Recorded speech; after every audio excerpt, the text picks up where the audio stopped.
What is up, guys, and welcome back to another episode of BnG. It is episode 18, guys. Today is Thursday, June 24th, so we have reached the dog days of the NFL season. So, there isn't too much news regarding the NFL in the whole, and so that means that there isn't too much news regarding the Washington football team as well. But you know us at BnG, we're always about keeping the content, keeping you fans in the know, and pushing out everything Washington football team related. So during these dog days, we're going to do some digging. And we're going to find something to talk about. But on the brighter side, we're getting closer and closer and closer to the start of the NFL season, or to just training camp. Training camp is about 4 weeks away. It's the end of July. I think the dates are from July 25th to July 30th, and our kickoff against the Los Angeles Chargers is 80 days away.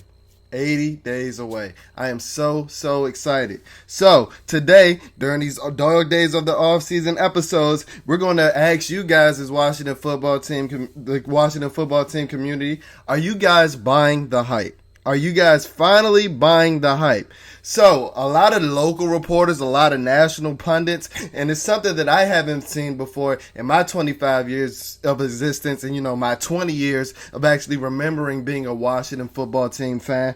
But I've never seen this much hype regarding the Washington football team, guys, and I think that it's rightfully so. But throughout this episode, we've been keeping receipts since our last episode of everything we've been hearing regarding the Washington football team. So we're going to just go over some of these comments and some of these acclaims from these national media pundits and some local media pundits as well regarding our dear Washington football team. Because, guys, it may be time to finally start buying the hype. And I understand, guys, since the turn of the century, there hasn't been anything too positive to talk about the Washington football team, and it seems like there's a whole bunch of negative news coming out. Like the negative to positive news, the ratio is about 10 negative stories to one positive season, or every 3 or 4 bad seasons to one good season that we have. But I think that the tide is finally changing, and I think that the culture that Ron Rivera started to instill when he got hired in January 2020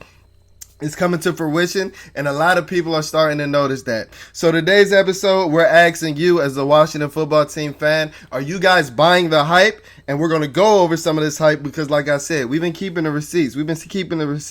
So one of the first things that I noticed since our last episode is that CBS Sports analyst Jared Dublin, and I actually noticed this, guys, because I don't know if you guys realize it, but I haven't really seen too many positive claims from CBS Sports since they started regarding the Washington football team. I haven't really seen them being talked about a lot, and it's crazy because one of our own was actually on one of their pregame shows before last year in London Fletcher. He was on that other pregame show, Tops as they called it, that aired early Sunday mornings, but they would never really talk about the Washington football team. But this guy Jared Dublin, who's an analyst and a writer for CBS Sports, said that Washington has the best defense in the NFL easily, and then he ranked out the top 5, and some other teams were included, like the Tampa Bay Buccaneers and names like that. And I think that the Tampa Bay Buccaneers is right there, while I do think that we have the best defense. So seeing that he has other credible teams makes me even more instilled in his belief that Washington has the best defense. Guys, we got dogs up front. We got dogs in the secondary now when William Jackson, Kendall Fuller, and Benjamin St. Juste, like I told you guys in the last episode, was balling out in minicamp.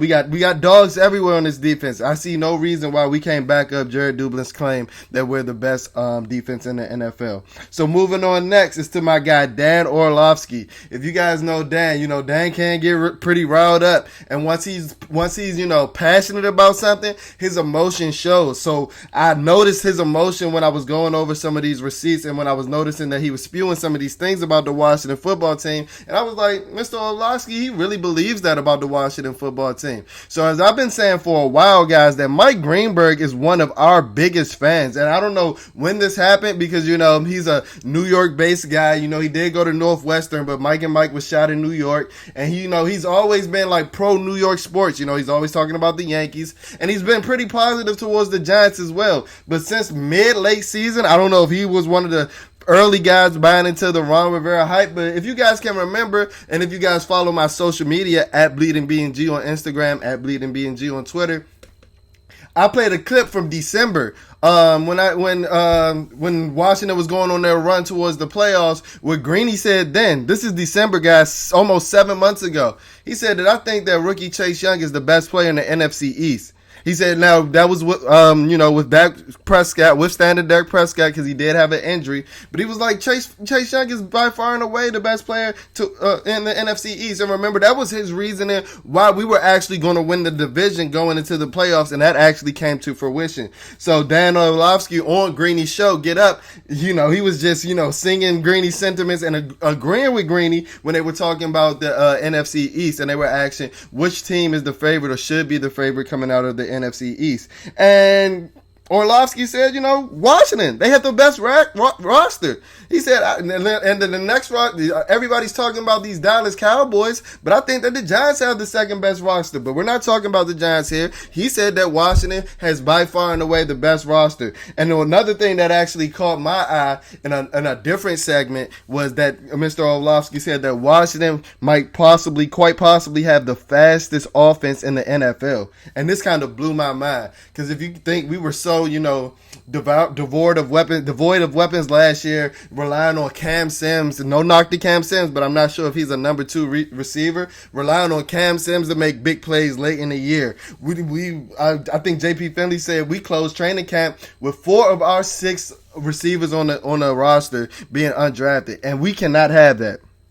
And it's not just the receiver position, because, Antonio Gibson was still learning his way as a running back last year. We cut Adrian Peterson. So you were bringing in J.D. McKissick, who was coming off a down year with the Detroit Lions. So we were really devoid of weapons last year. So here, Mr. Orlovsky said that we might quite possibly have the fastest offense in the entire NFL. That is crazy to hear. That is something like that. That's one that really made my ears raise. I was watching it. I was eating my cereal in the morning, and I was almost spit my cereal. Like, whoa.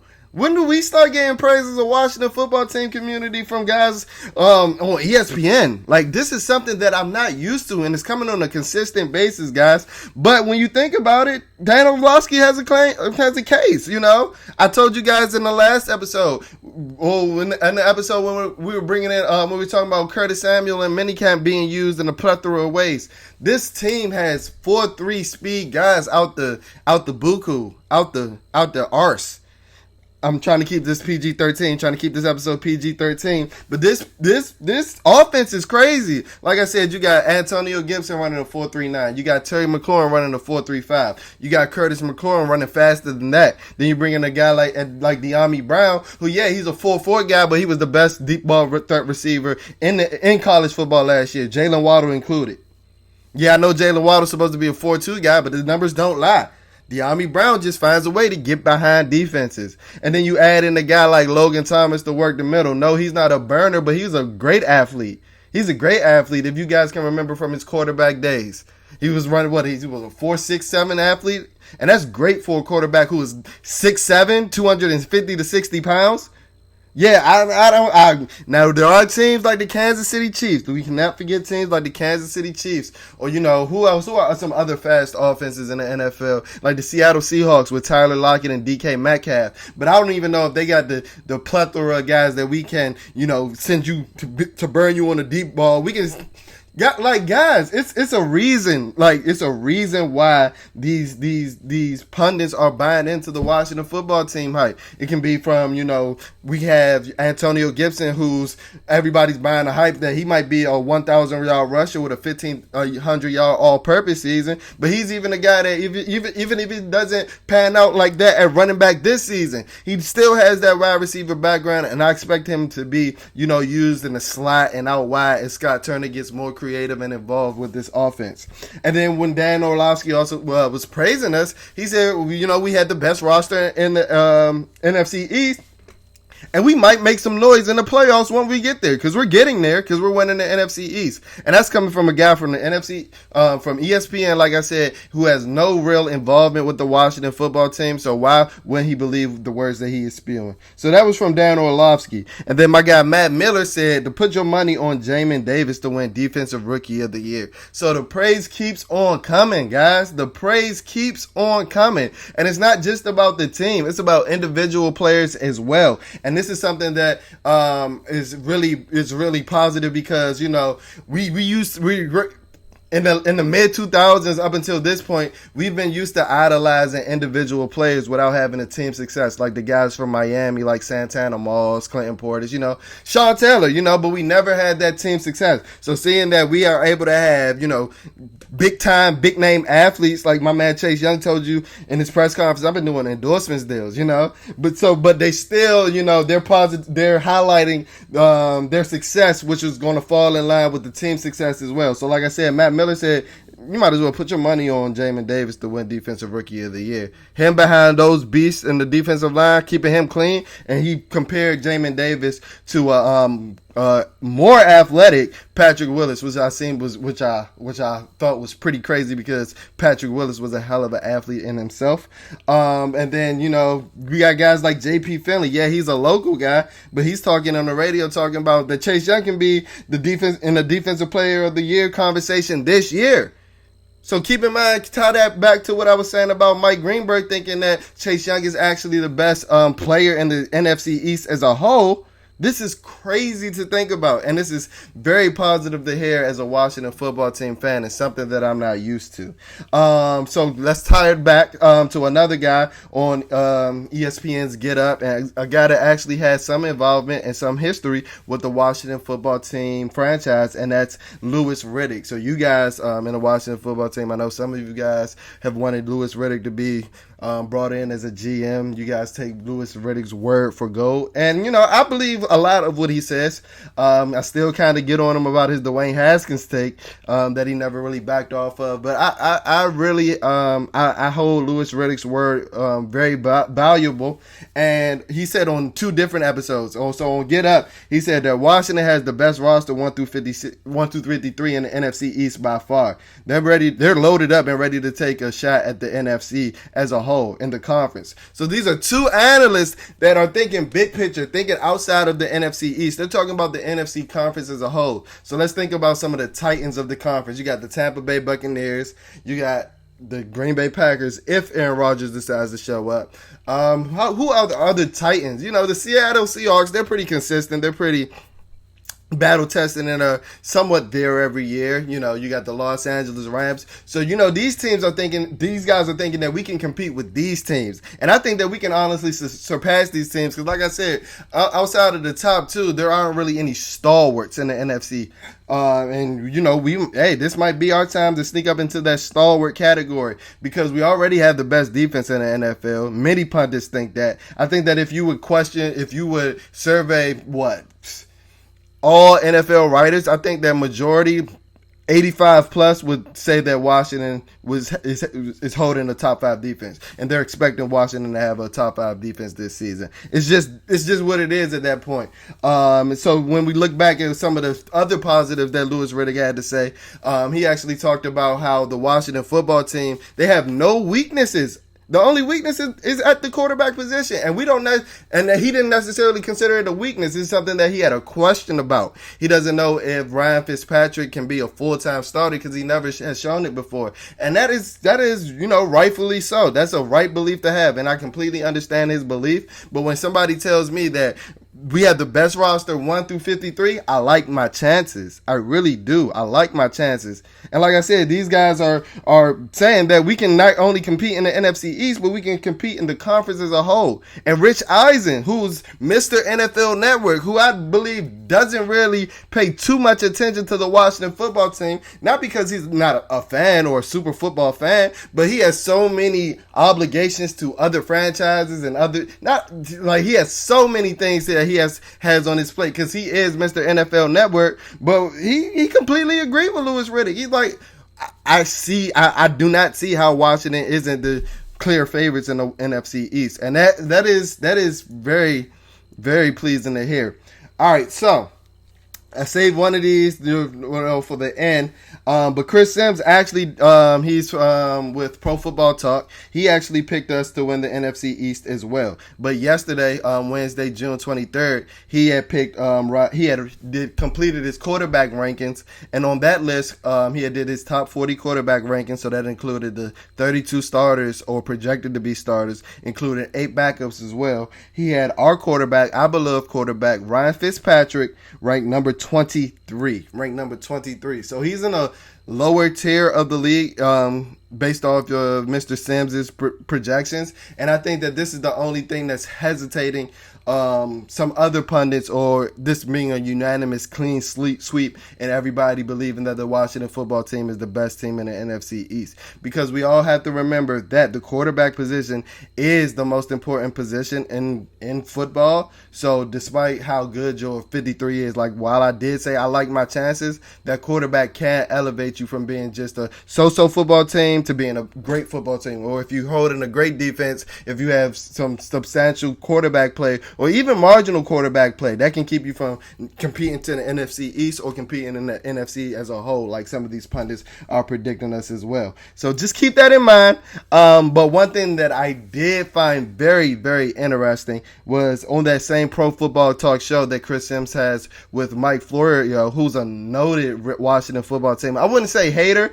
but he's a noted Washington football team antagonist. I don't know if he didn't really like the name because he has really praised us more than he has in a decade over the last two seasons, or last season and leading up into this season. But they actually did a draft of the NFC East players non-quarterback, where Chris Sims actually took Chase Young with the first pick in the draft. So that means that Chris Sims thinks that Chase Young is the best non-quarterback in the division. And in his explanation, he said even if the quarterbacks were included, I don't know if I wouldn't take Chase Young as the best.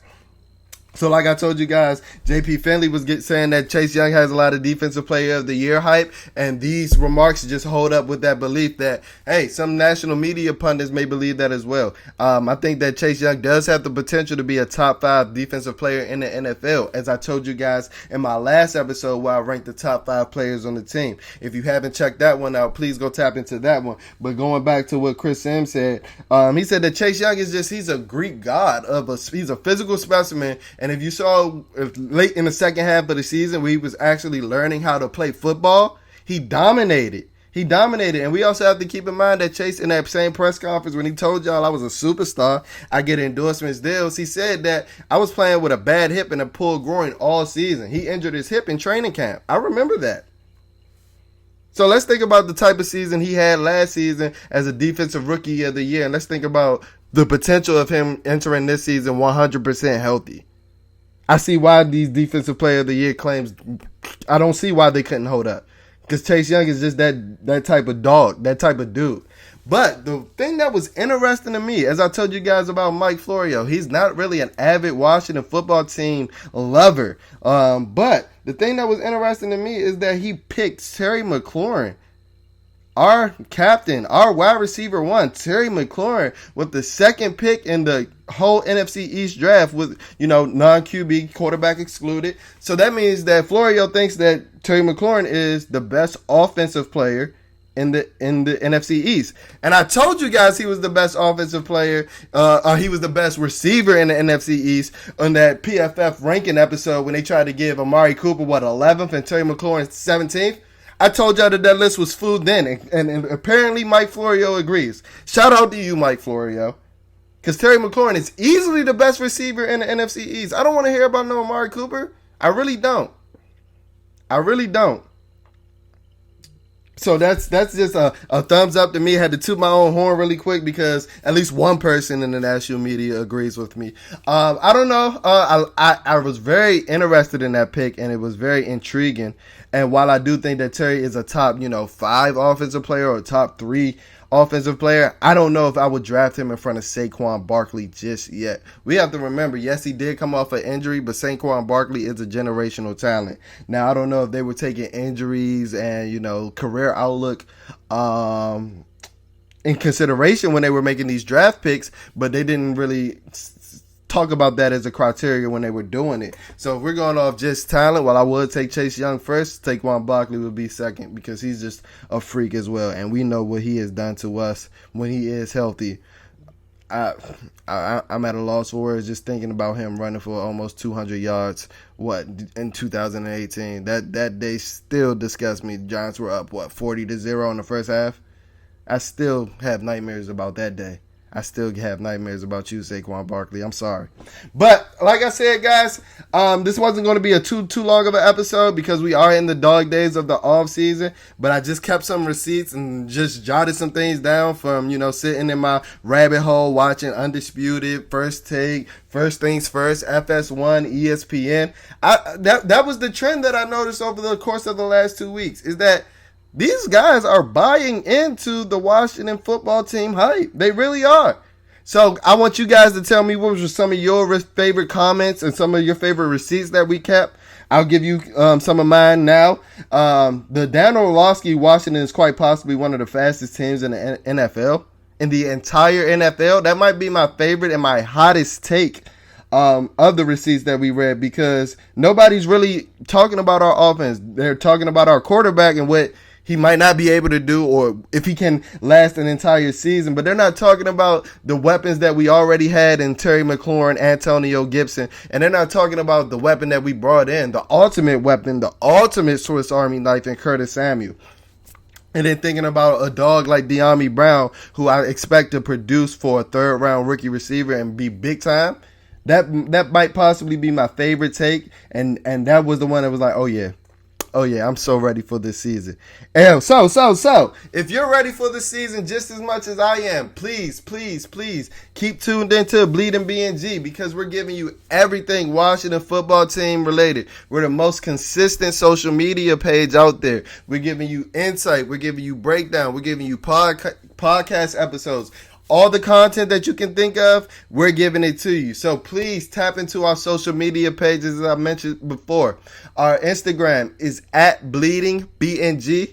I'll have the tag for my YouTube fam watching this on video, and that's BLEEDING BNG. And then our Twitter is a tad bit different. Our Twitter is at Bleeding BnG, but the spelling is BLEEDIN BNG. So it's only one G in our Twitter handle. Please remember that. But like I said, for my YouTube fam, I will place the tags here. And then if you're watching us on YouTube, please subscribe. It will be greatly appreciated. Please leave a comment. Please like, because all of your interaction is very much appreciated, because that keeps us knowing what we need to push out, what you guys don't know about, what we need to inform you guys about over at Bleeding BnG. Because like I told you guys, you need to use us as your 24/7 Washington football team content hub. I appreciate you guys tuning into this episode. We're making it through the dog days of the summer, guys. Peace.